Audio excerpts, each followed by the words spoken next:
Hello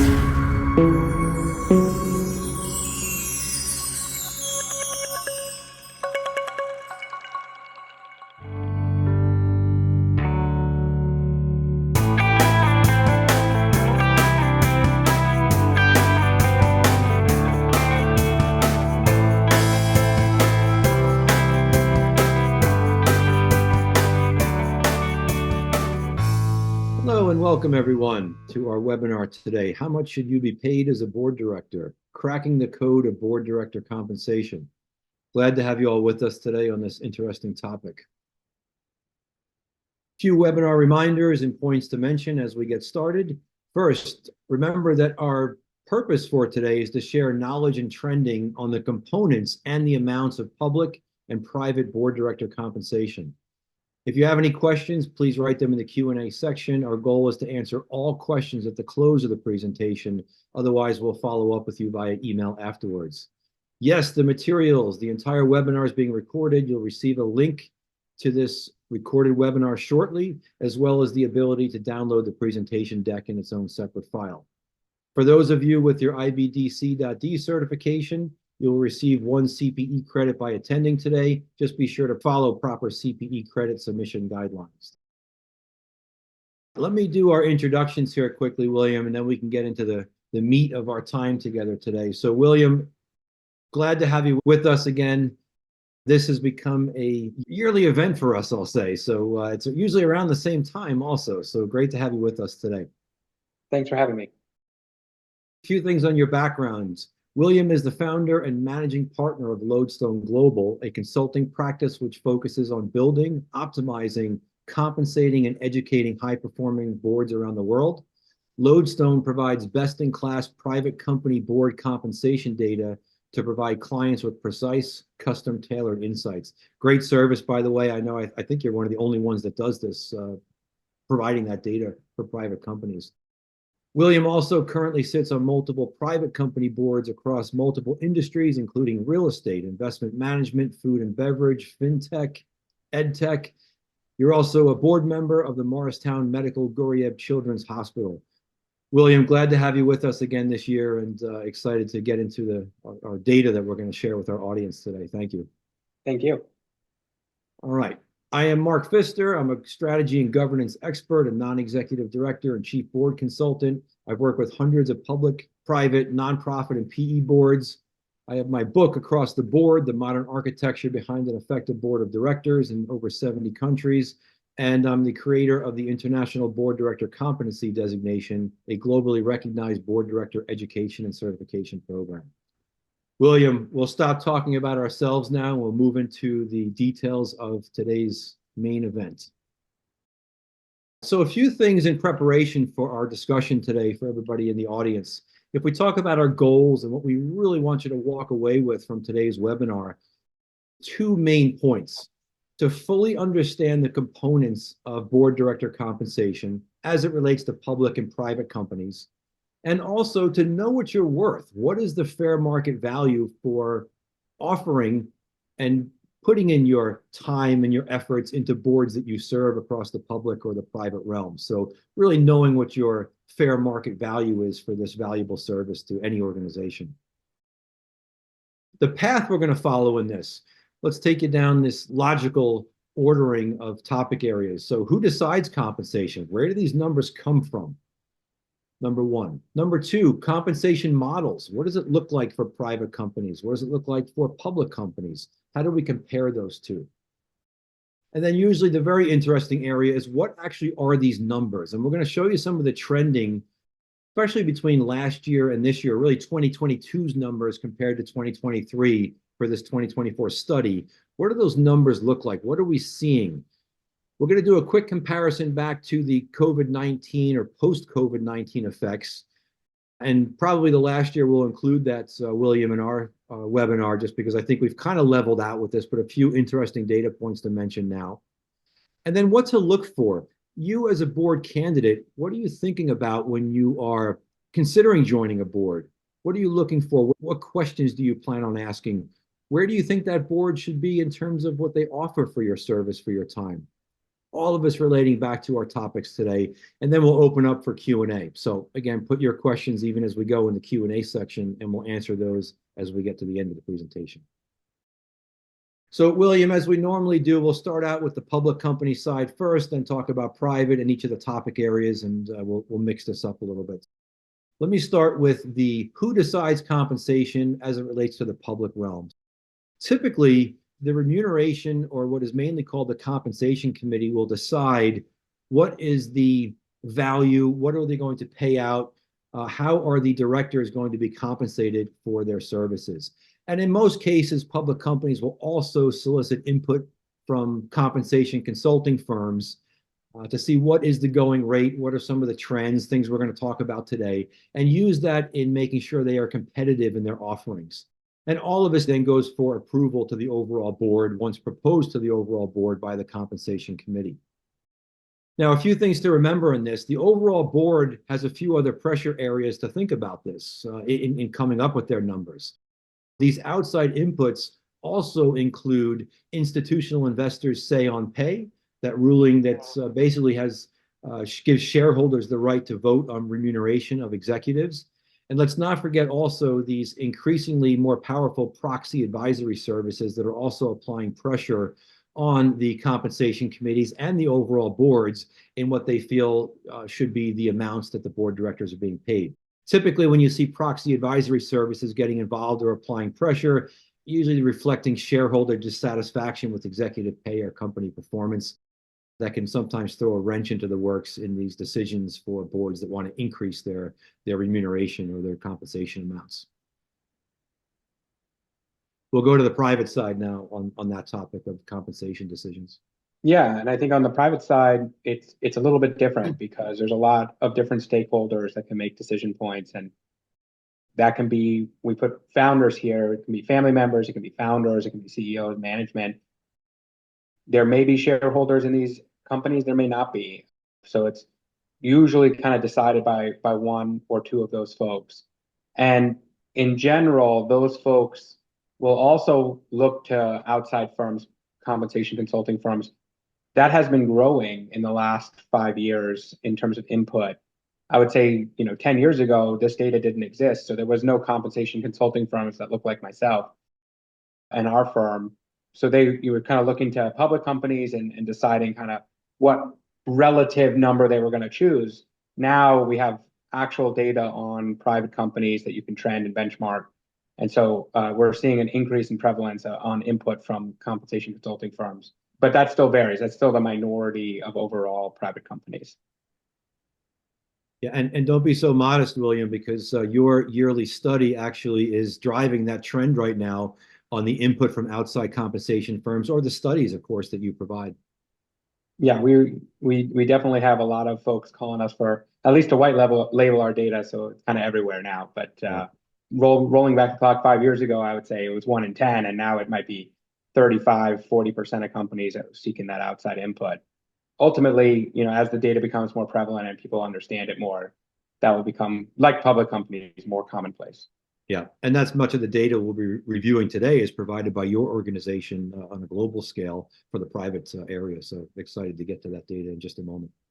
So let's segue into compensation models, and we'll start again on the public company side and then move into the private. So in the public realm, public company board director compensation, this data has been readily available for many, many years. It makes baselining and trending quite commonplace in multiple well-known yearly board studies. We'll compare that in just a moment, William, to the private space. But also know the prevalence of global compensation data. It allows for this larger geographic study, or the data for studies across multiple public company sizes and revenue size ranges as well. So we have pretty good detail on this as it relates to yearly information being very accurate, as well as trending over the years. And we'll talk a little bit about that today. What does this mean in terms of the compensation models? Or what are the inputs in the public company side? Areas that we typically look at, with almost 98%, I'll say, of public company boards are looking at all or some of these areas. Cash retainer is usually almost always there. Board meeting fees, specific duty or responsibility fees in your service on that board. Some boards provide committee chair fees or committee meeting fees. committee member fees, of course. And then we'll talk in a moment also about these equity awards and what we're seeing with that. The special duties typically correlate back to the chairperson, a lead director. We also see this as it relates to certain committees, such as an audit committee, which is usually if there's only one committee that's compensated in the public realm of a board, typically it's the audit committee. And the equity awards are more so now in the form of full value stock.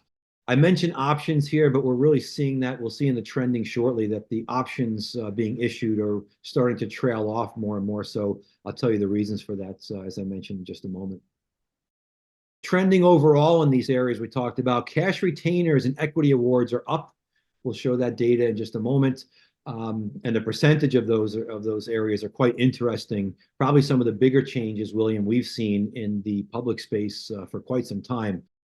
Board meeting fees, committee fees, and committee member fees are down. Now, let me be clear on this. In M.A. Pfister Strategy Group's work, my company's work, we're seeing all of these trending downward.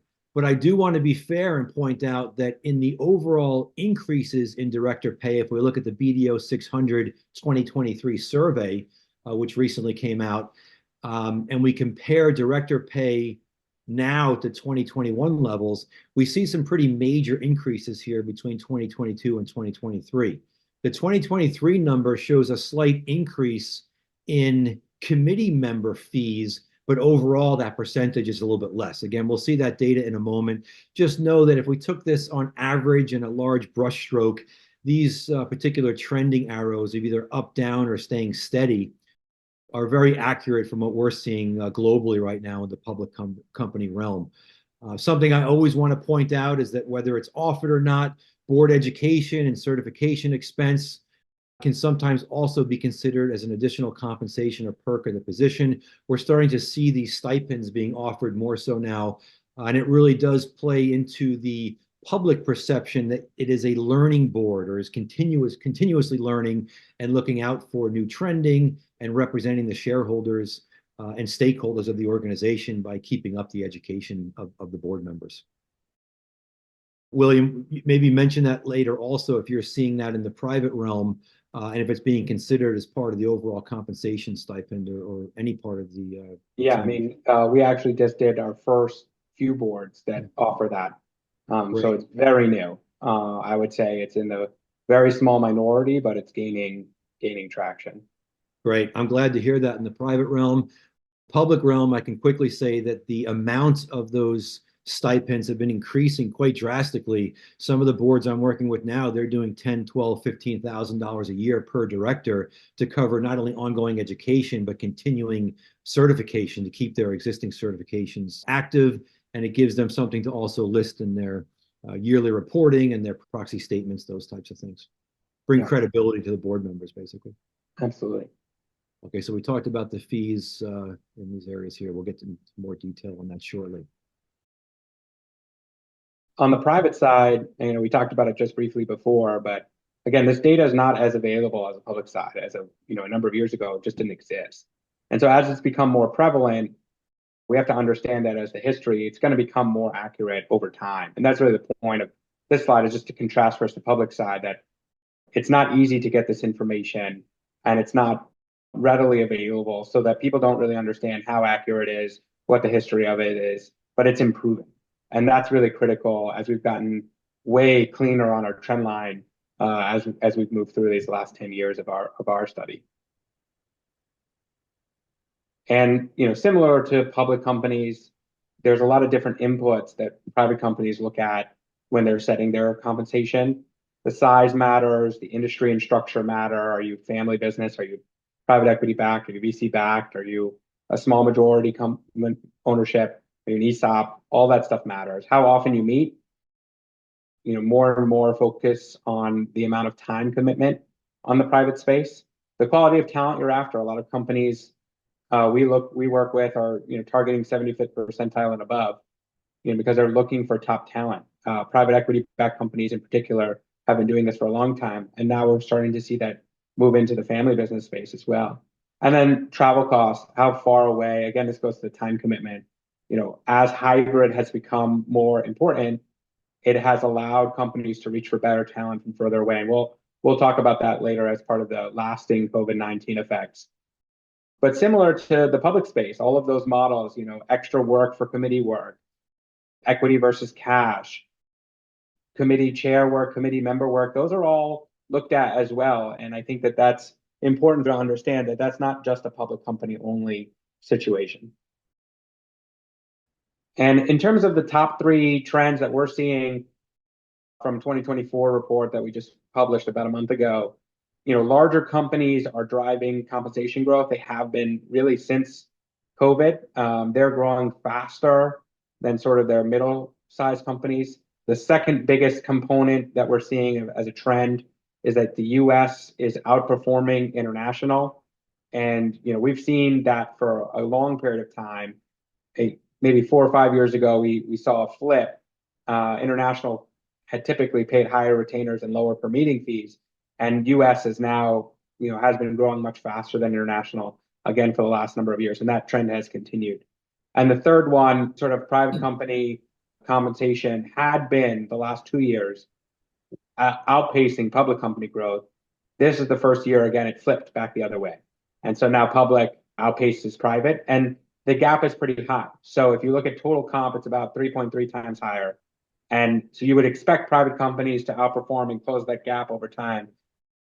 On a retainer to retainer basis, that's true, it's closing, but the equity compensation that public companies have been getting has been increasing that gap, particularly this past year. And so because private companies don't offer the same amount of equity compensation, it's about a third or less that do, you're not going to see that gap close quickly, especially while equity compensation is growing so fast for public companies. So those are the 3 major trending areas we're seeing in the private space. Larger is growing faster, US is growing faster, and public is growing faster than private. William, any quick insight on why the larger company revenues are correlating to a higher or faster increase in pay or for directors?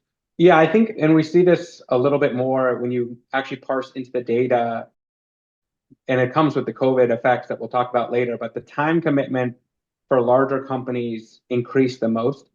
And so it's really a function of, hey, if they're asking you to do a lot more, the average meetings went from 4 meetings a year plus 2 informal meetings a year to 4 and 4. And that has kind of been the new normal. And if you look at some of the larger companies, they've actually asked even more. And so I think that you're seeing some of that play through the data. We'll see if that normalizes. That's one answer. The second quick answer I would give you is that these numbers weren't readily available. So it was a flat curve to start maybe 5 years ago, or a flatter curve.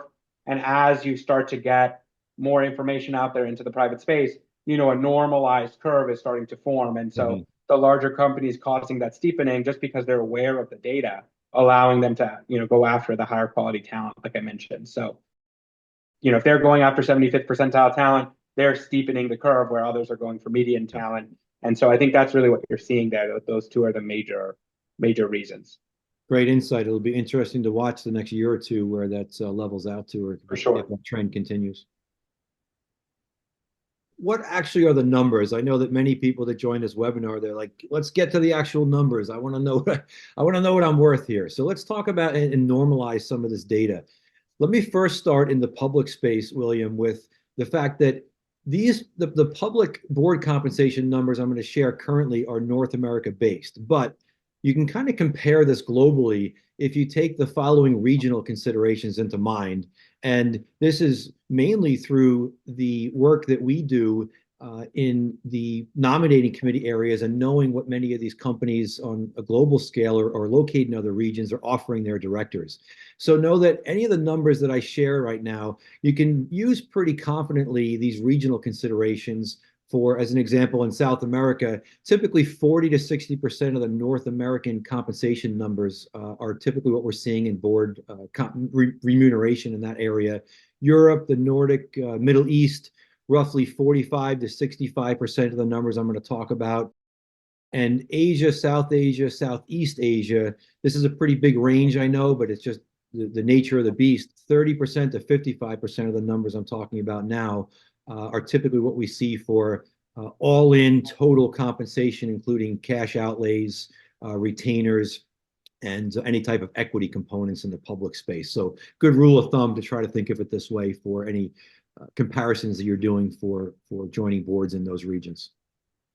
I'm going to show you the ranges and typically what I see in these areas too in our practice. So board member base cash compensation, huge range here. It could be anywhere from 25,000 up to 250,000. But typically what we're seeing is this 45 to 100,000 US dollar is most common in what we see for the board member base cash compensation. We are still seeing this meeting fees range, which again could be from 1,000 to 8,000 for meeting fees per meeting fee.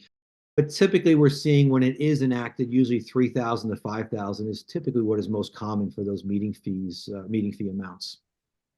There are also additional cash compensation areas, in some cases applied to serving as the board chair. Again, a huge range here. I'll stick to what I typically see in this for the annual ranges. Usually what we're seeing here is another 50 to 150K that's offered up to the board chair in addition to the base compensation for serving in that particular position. Most boards are not offering up an additional meeting fee on top of this additional cash retainer. For the boards that do that, we typically see a range of $2,000 to $5,000 in addition to that cash retainer. Lead directors. So in scenarios where the CEO is also the chairperson of the board, the lead director is quite an important role. Many boards are recognizing that, they understand that, they're compensating for that additional time, and truly it is additional time for that position. So cash retainer range, typically ranging from an additional 25 to 75,000 on top of the overall compensation package, and another $1,000 to $3,500 for meeting fees per meeting when indeed, again, that's enacted. Again, in my experience, we're seeing more of these meeting fees being eliminated and just going to a simpler model of compensation where you're expected to be at the meeting. So why are we going to pay more for you to join the meeting? You're expected to be there. That's part of your base compensation model, as well as your additional cash compensation. All right, number 4, committee chair. So serving as a committee chair, many boards will offer up an additional cash compensation amount for that. You'll see the range here, typically 8,000 to 25,000 in the public range, North America, as it's rated here. Meeting fees, sometimes they'll be applied. I'm not seeing so much of that anymore. It is on a downward trend, as you'll see the arrow there. But when it is applied, you're looking at up to that $2,000 range here. Now, know that some boards, or I should say a larger amount of boards, are either cutting the committee chair additional cash compensation for all committees or only keeping it for the audit committee in the public company realm. And 2 other areas to talk about here, as we mentioned in those remuneration areas. So being a committee member, some committees will offer up additional cash retainer amounts for serving on committees. This again can range up to the $10,000 mark. Audit committee, as I mentioned a moment ago, are likely to be paid more when this is offered. However, many boards are moving more into the realm, as I mentioned, about eliminating this committee members being paid additional for their service on a committee, as well as for joining committees. It's required, it's expected. Now, this is going to be an interesting topic for us today, William, from both a public and the private lens. But this long-term incentive is becoming more and more important and a higher percentage of the overall remuneration and compensation as it relates to the equity component of pay. So as NACD has called out, and many governing bodies over the years have called out, that best practice is to have more, equal or more than 50% of the pay of a director in equity, typically full value stock of that organization. More and more boards are following this. You'll see some interesting numbers in a few moments here in the public company realm with a big jump from last year in this case. But know that from the actual cash value of those full value stock, or in some cases the options, typically we're seeing between a 50,000 to 175K is most common in terms of the value of that long-term incentive in the form of the equity component. Real quick, also, if we look at this in total and we compare between the public side of micro and macro companies or larger companies, micros ranging from 50 million to 500 million, large companies 10 billion plus, you can kind of get a feel here for on average, what we're seeing in terms of the board cash retainer percentages as it relates to the equity components of the total compensation. And you will see the total compensation percentage of equity higher as it relates to large companies, to 10 billion plus versus the micro companies. But we're starting to see that level out as more and more companies, even small companies on the public side, start to embrace more so the performance-based equity components. Stock options are starting to trail off. Investors are more and more so looking for board directors' compensation to not just have an upside, as options typically only have an upside. When a director is issued full value stock, they also have a downside. It supposedly will give them, or by design will give them, more incentive to look out for the share values of that organization. So nice clean way of looking at this here of the percentages of what we're seeing currently, rough odd percentages of the makeup of the components we just discussed a moment ago. I wanted to do a comparison here of 2022 to 2023, and the current reports out by BDO, also with inputs from multiple areas, shows quite interesting information here. We're looking at the total compensation increase on average of roughly 184,000 in 2022 to 193,000 all in 2023. That's nice, it's an increase, but the big shock here, the big difference is take a close look at the equity component. In 2022, the stock awards were 53%, which was pretty much on par for many years prior in terms of the breakdowns. Were above that recommended 50% of equity component. Look at this past year. What a big jump. We're now at stock awards of full value, possibly with some options in there, 63% of total compensation, with the board retainer fees and amounts at 33%. That's the biggest jump, William, and for the audience also, I've ever seen in this. And it's likely due to really two areas. One is the optics of the board receiving larger cash retainers and remuneration, but also the fact that the stock markets globally have been on a tear for quite some time now. So it's likely that the stock awards are being viewed as a better way to compensate, and possibly a more lucrative way to compensate in those areas. I'll get your take on that shortly, William, when you talk about your compensation areas too. But it's okay to agree or disagree with those. I'm just interested in your opinion. Yeah, no, I very much agree. I think that's right online. Good. So really interesting things happening. I know I've laid out a bunch of data here, but at the high level, no, this is roughly where you want to think about being in the public realm, plus or minus some percentage points, and know that we are trending towards a higher and higher stock award amount as it relates to the equity component of the compensation.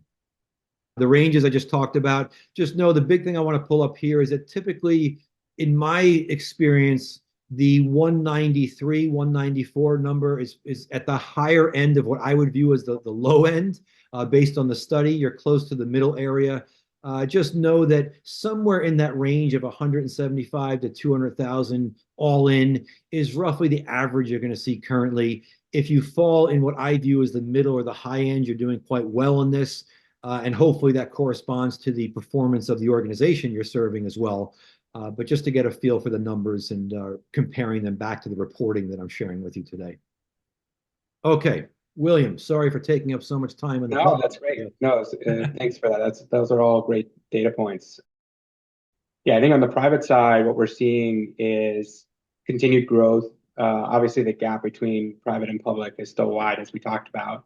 We're seeing retainers at the 37,000 range plus, meeting fees kind of 2,500, and informal meeting fees. So that would be sort of your couple hour mid-quarter check-ins or monthly fees or things like that, being in sort of the 1,000 to 1,200 range for a total comp of about $50,000 per year.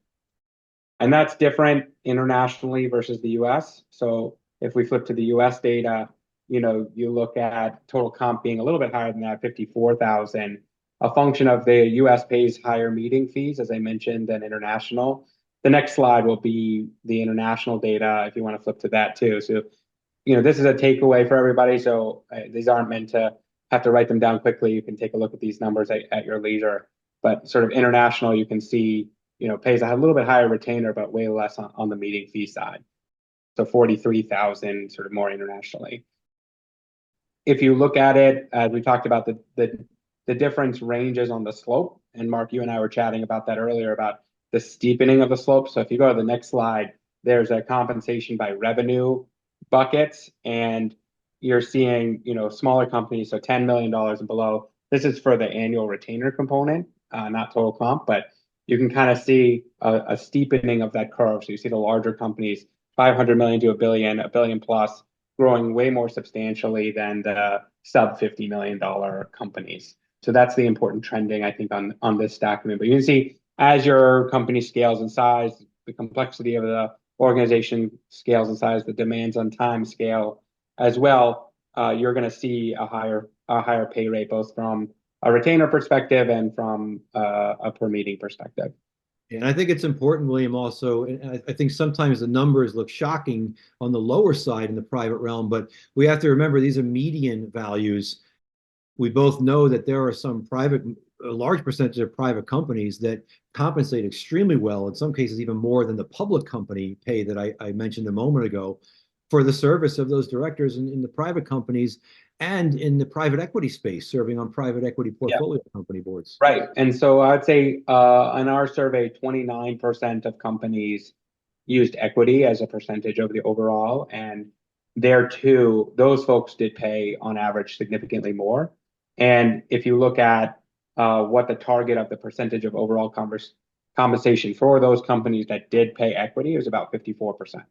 So similar to the NACD rule, kind of pushing more towards the equity. So the private companies are adopting, particularly the private equity companies, as you mentioned, are adopting that public company model more and more. I think just the fact that it's hard to value, they don't have the same stock price, a lot more stock, SARs that are being given out. So the way you structure it might be a little bit differently, but it's gaining tremendously in adoption. That number a few years ago was not 30% of companies, it was less than 20. And so that has been growing. And so part of the increase in the private company pay is due to the fact of using more equity as well. If you look at the cash retainer for public companies versus this total compensation here, which is, I guess, majority cash, right? It's not too different. The main difference is that $100,000+ in equity that you get usually by serving on a public company. Yeah. Yeah, great data. And you can see visually that steepening of the curve here that's you mentioned in your earlier numbers too. Yeah. Let's touch on a few of the, and as we mentioned earlier, this will probably be the last year we include these COVID-19 effects, but there's a few things that are interesting to talk about here. The most common director pay action during COVID was a reduction in cash fees, some of them to zero, some of them to a fraction of what that cash outlay would have been on a yearly basis. Sort of makes sense as you're serving on a board. You're required also to be looking out for that company, a duty of care, a duty of loyalty, a duty of obedience. If people in your organization are taking pay cuts, then it's likely that you should be considering that as a director as well. The big thing here to think about, however, and this comes back to the optics of being a director, is many boards that were taking retainer cuts were making that back up with RSU, restricted stock units. And if you think about that, when those restricted stock units were issued, they were typically at a lower value, with the understanding in most cases that that would increase and there'd be a windfall scenario for those directors. So some companies were called out on this. Some directors did amazingly well during this time frame. But we have to remember that taking a cash pay cut as a director didn't always correlate back to not making the revenue that you would want to make serving on that board. Just be very much aware of the public viewpoint of that and the public optics on that. And I think it's worth mentioning also, and you probably see this in the private realm, that post-pandemic pay is back to normal, as we see even higher now in the public space. And I think you're showing those numbers also definitively in the private space too, William. Yeah, I mean, all temporary reductions in pay have been completely removed. And we had a small dip in private pay during 2020. We had our largest growth year in the last 10 years plus in 2021/2022. And then this year it's kind of going back to normal. So, there was a dip, there's a catch up. I think we're kind of back to normal. Yeah. Yeah, back to the new normal, I think, and The we new had an normal trend offline. line, I should say. Yeah, because if you look at the amount of time, I think we're going to start seeing, we definitely see it, as you mentioned, in the private company space, but public company directors, I think we're going to start to see a trend of the average amount of yearly time spent increase pretty drastically, starting from COVID-19 years, but becoming the norm going forward. Yeah. And we touch on that on the next slide on the private space. So it's a good segue. And I Perfect. think boards are being asked to do more. So we would expect pay to continue to increase with that board time for your services. So again, as I mentioned before, the 4 meetings a year plus 2 was sort of the median for a decade. And then COVID hits and now it's 4 and 4. Yeah. And from a hybrid perspective, saw basically all in person, then all virtual when COVID hit, then this hybrid approach starting to move up and down. It'll be interesting to see what will happen, at least in the private space. 60% of companies are right now adopting hybrid. That's up from 54 last year and 32 the year before. So that's been increasing. I would say in all of my boards personally that I work with, we're moving even more towards back to full in time in person. And so I'd be curious if that hybrid goes down next year. In terms of preference, I think directors prefer hybrid because you still get the benefits of in person. We had an over 70% preferential rate for a hybrid approach, so that's interesting from a time and structure perspective. But also, it allows you to access better talent, more globally. People are willing to travel 2 times a year versus 4 times a year. It does make a difference, so it can be beneficial for kind of both sides. And then, like I said, the median time used to be in the 40s from a direct hour perspective. Now it's closer to 65 on the private space. The indirect time in terms of all the prep, all that, that's upwards of 200 plus per year. I think in the public space, you were talking about 250, Mark. So I think that number is going to keep going up as we go forward here. Yeah, great points. And we typically say 200 base. You should be serving on at least one committee for any board, especially in the public space. So you're up around the 250 mark, but that's under normal conditions. Those numbers doubled, if not tripled, for some organizations during COVID timeframes. And some of the boards realized that they were accomplishing more. They were more effective and even more efficient by putting in more time in their decision-making processes. So I think some of that's here to stay for longer. It'll be interesting, as you mentioned also, William, to see the actual data on that and not just our feelings on it, but what's happening in the realm out there. So I'm sure next year we'll be talking about that. For sure. I see we have a few questions coming in. We're going to get to that in just a second. A few summary points here, just to keep in mind, whether you're an aspiring director or looking to join additional boards as an experienced director, know how this compensation is weighted and calculated. We know in board director candidate interviews, if the candidate is asking the right questions about remuneration and compensation, we know they're up to speed in understanding modern day ways of compensating directors properly, which typically correlates also to them being up to speed in other areas of modern day board director knowledge. So make that correlation, show that you understand those areas of compensation. Remember, there are many moving parts and sliding scales. Equity versus cash outlay versus meeting fees versus serving certain functions on the board. All of these have to be weighed in collectively. And knowing it's not all about how much you'll be paid, but also know that boards that are employing older compensation models, this is quite an interesting data point, are typically also boards that are not up to speed with modern day board operations. So in your searching and your interviewing for board roles, again, use this understanding you have of modern day board compensation to also correlate to the proper types of questions you would ask of that board to see if they are a modern day board or if they're stuck in old school practices or maybe just not up to speed. That truly has a direct correlation back to your risk in serving on that board also. Yeah, I mean, what we do, sorry to interrupt, Mark, but we do help a lot of directors when we place them, help negotiate their pay. And a lot of times the companies are unaware or they don't know the data. So you coming armed with a report that says, hey, this is what I'm worth and this is how you should structure it, I think will bode well for your candidacy, but also make sure you're getting paid fair value for what time you're justifying. Yeah, and I see a question. Well, I may actually move that question to the top in just a moment here about negotiating Great board salary. So we'll get to that in just a moment. All right, quickly here, just in closing before we get to our questions, Many of you that are joining us today are already graduates of the IBDC.D. If you're not, I welcome you to check it out. Get your modern board director candidate packaging, modern board operations knowledge, and also earn a globally, not regional, but a globally recognized international board certification.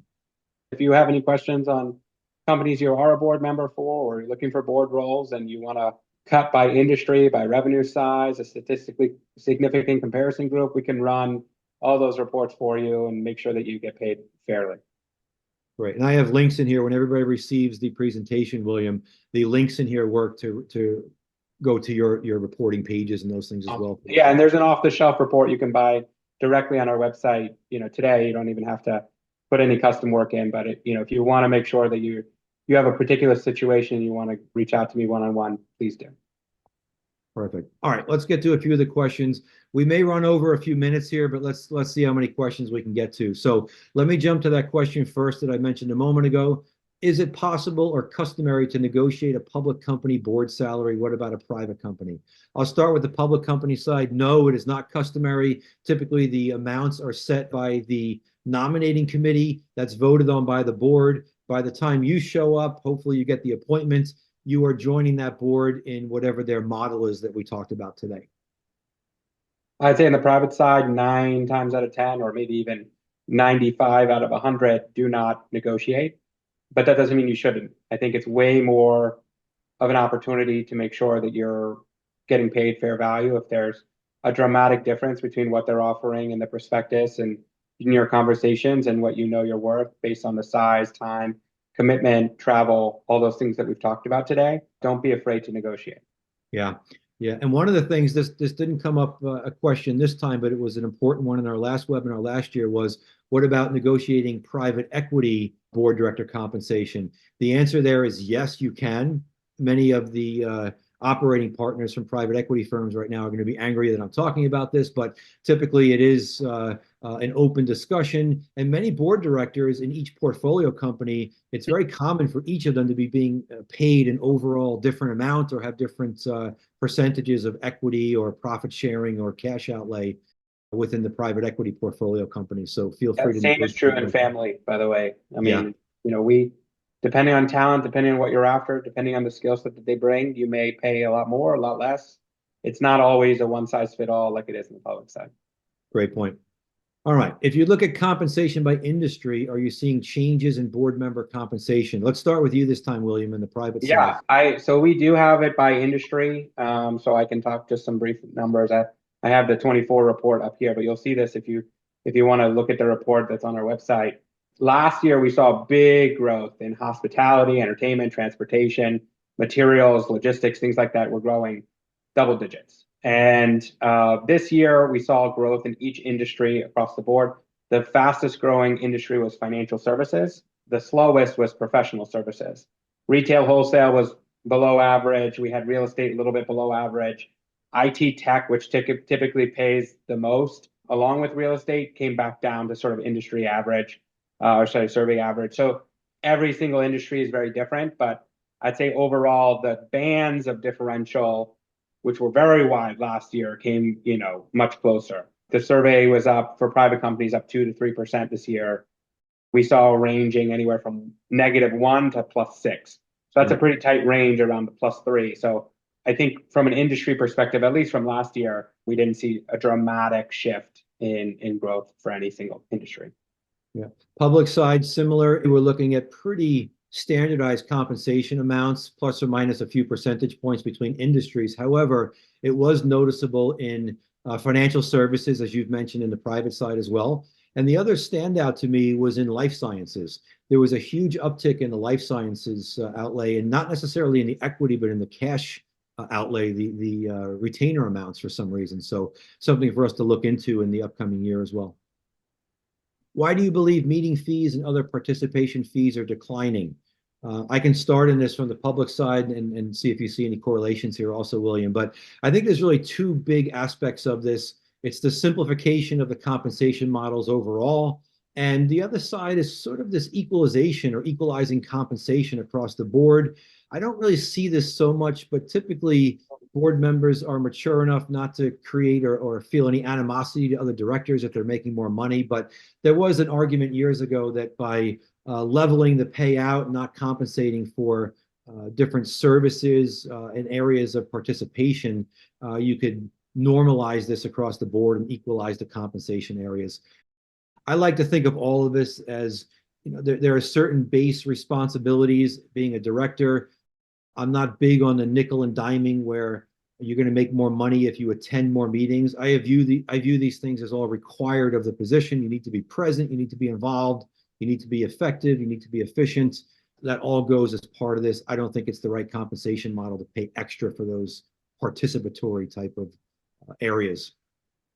Yeah, I would say on the private space, we did see a decline. We were seeing increases on all components for a number of years. This year was actually the first one we actually saw negative for formal, informal, US and international.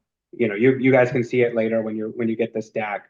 But I think it is interesting on the private side because they were probably 5 to 10 years behind the thesis of what you just laid out, Mark. And I think it's just now starting to catch on and said, hey, if we value you in STAR and retainer, there are base responsibilities. If you're not doing those responsibilities, we'll make a change. And there's a performance review and you change the board member. Historically speaking, you didn't really have term limits in private side. You didn't really have all these things. So people wouldn't show up to meetings and there would be no way to claw back the money that you're giving them for basically no input. I think that's changing. That's starting to change. We're starting to see it, but we're maybe in the first inning of that, whereas the public side might be 7th or 8th inning or more. And so that's what I think is going to keep happening, but it'll be interesting to see what happens.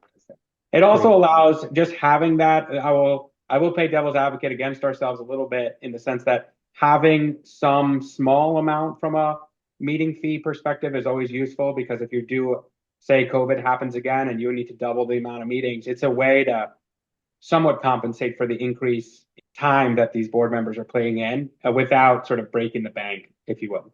Mm-hmm. So maybe having it more as an emergency scenario rather than exactly. And it's a small amount. It's a smaller, 4 or 5% of your overall comp, but it's a insurance mechanism that allows you to tap on people when necessary. Interesting. I may put that in my repertoire for proposed board bylaws where it's more commensurate for times of crisis than it is for normal compensation times. Yep. All right, let's make this our last question, and I saved it to last. They're asking for our forecast or best guess. So what is your expectation, forecast, or best guess for near-term and long-term director compensation? You want to go first on that one? Sure.